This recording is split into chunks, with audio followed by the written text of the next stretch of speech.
নতুন একটা ব্লগ আপনাদের স্বাগতম।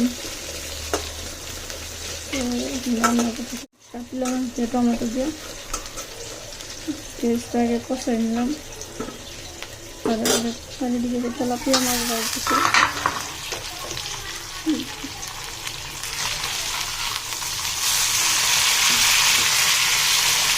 তেলাপিয়া মাছ দিয়ে হচ্ছে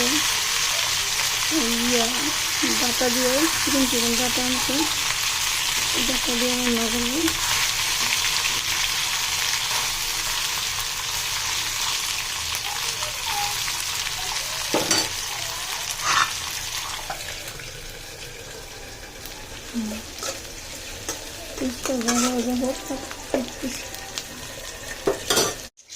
তো এখন হচ্ছে আমি পেঁয়াজটা ভাজতে পানি দিয়ে দিলাম,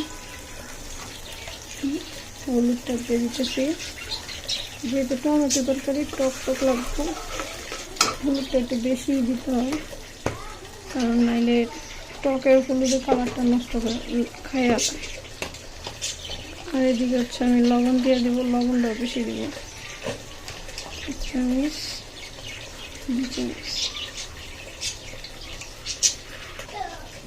মরিচের গুঁড়ো 1 চামচ 2 চামচ।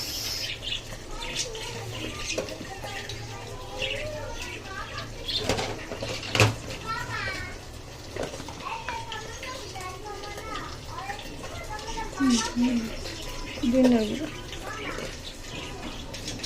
হচ্ছে না, আদা বাটা দিয়ে রসুন বাটা দিব না। তো এখন হচ্ছে আমার মশলাগুলো কষানো হয়ে গেছে। আর এটা হচ্ছে টমেটো কিছু মাছ তরকারি বসাবো।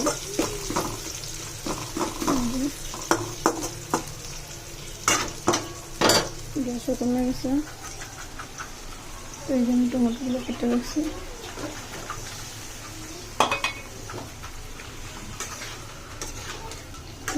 দিয়ে দিলাম, চাপিলা মাছ দিয়ে রান্না করবো। এখানে পেঁয়াজটা ভাজা ভাজা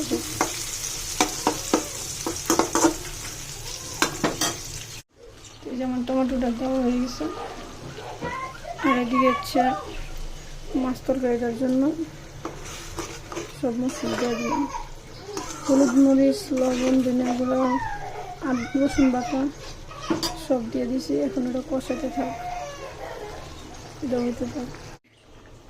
তো বন্ধুরা, যেটা আমার রান্না কিন্তু প্রায় শেষ। টমেটো তরকারিটা এই যে চাপিলা মাছ দিয়ে দিলাম, 2-3টা কাঁচামরিচ দিয়ে দিচ্ছি। শুধু ধনিয়া পাতা দিয়ে দিই।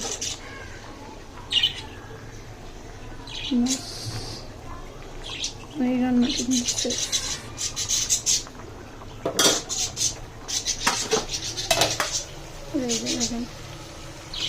মূলা দিয়ে আলু দিয়ে রান্না, মূলা না কি আলু দিয়ে ডাঁটা দিয়ে চিকেন ডাঁটা।